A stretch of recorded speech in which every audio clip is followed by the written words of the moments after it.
Welcome back to the Artie Lange Show. This next guy, Caroline's Comedy Club here in New York City, maybe the best comedy club in the country, as far as I'm concerned, does a Final Four bracket of comics. They start out with 64 comedians, and this guy won. Hey, thank you. This guy won the NCAA Oh, wow. Caroline's comedian bracket, and this is Mark Norman. What's up, buddy? Boy, I wish my parents cared that much. Do they not care? No, they didn't care. They don't know what that is. They don't know what March Madness is. They don't know what Caroline's is. Well, where are they from? They're from New Orleans. They're just, listening to jazz, drinking mojitos, Now you grew up in New Orleans. Oh, yeah. Now, did your parents move there from some other place, or they were from there originally? They're from there, and they love it. They're like New Orleans nuts, you know? And seafood every night, doors open. Jazz all day. They live in the French Quarter. They do? Yeah. Well, I've been to New Orleans a bunch of times. We were just there for the Super Bowl, but you can't get a feel of that city when the Super Bowl's there. Nah. It's every jerk off on the planet. But I've been there for a couple of jazz fests. It is a unique city, man. So I can see what they're talking about. In a way, I'm envious of them. Like that seems kind of provincial. Like, all right, I'm just going to be here. But it seems so peaceful too. It is. It's weird. It's both. My dad's wearing seersucker suits. He has a pipe. Drinking a mint julep. But at the same time, you go down. I lost my virginity on Bourbon Street to like a 50-year-old woman when I was 16. 50? Oh, wow. Yeah. It was gross. On the street? Yeah, it was Mardi Gras or whatever. Out of town? Really? She must have been. I think she was a prostitute, but she didn't charge me. Wow. See, I lost my virginity to a prostitute who charged me. Oh. Yeah. Sorry. $50. But then afterwards, I banged her 3 times. The last time, she didn't charge me. Oh, hey, that means you're doing well. That was nice. It was nice. Yeah. So wait, so she was 50? You were 16? So explain how this happened. It might have been one of those things where I thought she was 50 because I was 16. Everybody seems old. Yeah. But, I was... Maybe she was just 22? Yeah. No, explain how this happened. All right, well, I'm walking down the street with like 6 guys. I'm 16, and this woman is on the balcony flashing, very standard, New Orleans. And I just say, hey, we should do something. Just joking around. I'm drunk, 16. And she's like, I'm going to come down. She comes down. And it was the big millennium scare. It was 1999. Right. So she comes down. She's like, you kids want to come up and throw some beads? I'm like, oh, she doesn't want to do anything. And my friend's like just nudging me. And he goes, just ask her. And I go, hey, look, I don't want to go into 2000 a virgin. And she says, well, I won't let you. And that was it. Really? We go up to the Ramada Hotel, room 239. And we wait by the door there, and then she comes by, finally. She lets us in, swings the door open. There's an old guy with a Harley-Davidson hat and a white beard sitting there. And he goes, which one? And she goes, him. And he takes my 2 friends out on the balcony, closes the doors. I thought I was going to die. So it's clear she was a prostitute. She must have been. Well, the part of the story that hammers that home is the guy. Yeah. Or they were swingers. I don't know. Yeah, well, so room 239 at the Ramada in the French Quarter? Oh, yeah, bourbon. Now, do they charge extra for that room now since that happened? No, I think it's gone now. What was it like, the experience? Oh, it was horrible. She had the worst breath I've ever had. I've ever smelt. Man. Yeah. I don't Did know. you have a condom? She had a whole drawer of everything. Again, another sign of... Right. But look, what the hell? So you didn't go into 2000 a virgin? Yeah, it was great.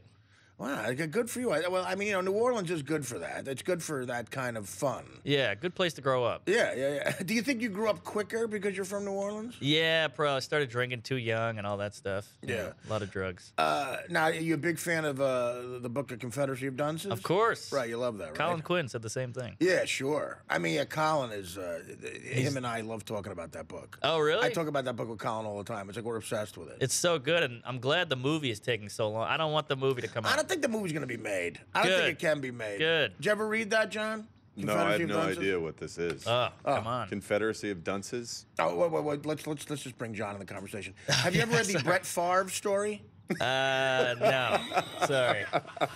John, are you happy that the Brett Favre story's taking a while to get to movies? Yeah, I don't think they can ever... They can ever include everything. You ever read 50 Shades of Grey? No, actually you'd love it. You would love this book. Really? It's one of those books. It's a novel, which means it's fiction. And it's one of the rare books where you laugh out loud reading it. Yeah. Who wrote it? Yeah, a guy named John Kennedy Toole or O'Toole. Is it O'Toole. O'Toole, yeah. John Kennedy O'Toole. And it's the greatest story. He writes the book, right, and commits suicide Really? before the book is published. His mother, about like a few years after he commits suicide, is in their basement in New Orleans and finds the manuscript, sends it to a professor of literature at Loyola in California. And the guy reads the book, can't believe how good it is, and publishes it after the guy died. I won a Pulitzer Prize after the guy died. Wow. It was published way after the guy died. But it's just a funny look at, like it's the quintessential book about New Orleans. Like Right. it's the one thing where if you want to get a feel for New Orleans, you read Confederacy of Dunces, and you laugh out loud. You will. Huh. I'll look it up. I don't think you're gonna. I don't think I you're really gonna. am. I don't think you're gonna, Mark. I really am. I like reading. Okay. I'm a strong reader. So now, what makes you move to New York? Comedy. I mean, I started doing stand-up there, and there's no scene, really. There isn't, right? Everybody's drinking. They're listening to music. Everyone in New Orleans thinks they're funny. It's kind of like Boston. Yeah. You know, they're like, I'm not going to a comedy show. I'm funny. Right. So you can get up like once a week, twice a week. So I fell in love with it. And my friend's like, I'm moving to New York. And I said, I'm going with you. And that was it. Oh, that's great. So your friend came here to do stand-up, too? Yeah, I don't know what happened to him.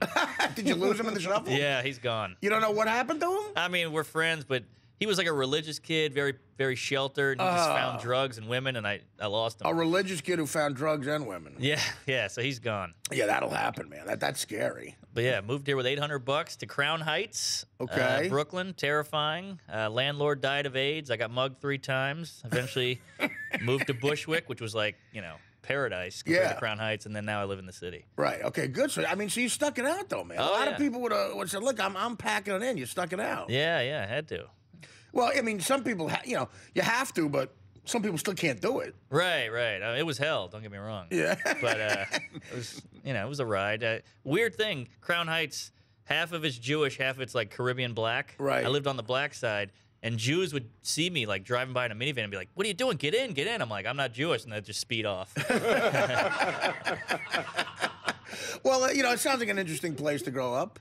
Oh, New Orleans? Yeah. Yeah. No, I mean Crown Heights. Oh, So, in a way, you grew up there, like in a New York way. Your New York way of growing up, right? I mean, you got a New York education. yeah, I got it quick. Now, do you do the road a lot then? Big road guy. Love the road. Everybody hates the road. I love it. No, I loved it when I was younger. Maybe that's it. Yeah, wait till you're 45 and look like me, and you still got to go to I think I will look like you. We have a similar look. Please don't say that. All right. For the sake of your parents. How old are you now? I'm 29. Oh, yeah, you see. At 29, you love the road. Oh, yeah. I get into a hotel room. I'm like, look at this. It's running water. I know, it's great. Yeah. TV, cable. Yeah, now where do you live in the city now? Lower East Side, shoebox, tiny And place. so that's what I mean. So the hotel rooms are nicer than where you live. Oh, it's the best. I love it. Yeah. They pick you up from the airport. I mean, you can't lose. How'd you get involved with the Carolines thing? I work there a lot. I open for people a lot, and I saw they were doing a contest, and I signed up. And I'll tell you, the Final Four, the two of me in the final round was your boy DeStefano. That's right, Chris, who I work with on the road all the time. Tough guy to beat. Yeah. He killed. So now it was you, Chris DeStefano, and who else? This guy, Pat Dixon. Right. And then Chris beat Pat. I beat some other guy, and then it was me and Chris. Oh, no kidding. Who was Yeah. the other guy you beat? This guy, Pete Davidson. I know that He's guy? like 19. Oh, yeah. He's like a phenom. You know him? He's a phenom, Mike. Staten Island. He's Oh, yeah, got a Mike's- great story, Artie. Yeah, Mike's from Staten Island. His all right. father died in 9/11. He became a comic. He's really funny. Oh, that's right. I heard about What it. do you call Nick Cannon manages him. He's good. Nick Cannon, the guy from Mariah Carey? Yeah, Yes. Oh, yeah. Oh, he's a funny guy, that Nick Cannon, I'll tell you. No, but Pete's a good kid, though, Artie. He's funny. No, I'm saying, I have no reflection on Pete. But I'll tell you, when a comic opens up by saying, "My dad died in 9/11," it's a hard guy to beat. Is that what he says? Oh, yeah. And it's like, geez, I got Well, nothing. yeah, listen, you got to use what you got. gotta though. use- I guess You so. do, absolutely. Yeah. You could say that. Who's going to know? That's true. Maybe I will. I'll say Katrina. I mean, it sounds like your parents don't care anyway. What do you? Right. Yeah. Yeah, say Katrina. That's perfect. There you go. Because Katrina's even more recent. Right. Or how about this? Say they died in Hurricane Sandy. Oh. Just Write that down. no, I'm serious. Yeah. This guy, Sandy. listen. I'm glad you guys are having a good time. I'm still recovering. Everyone I know was killed in Hurricane Sandy. And I'll say my dad died in Sandy, my mom died in Irene, and my dog died in Katrina. There you go. yeah, right. And then a cat maybe in 9/11.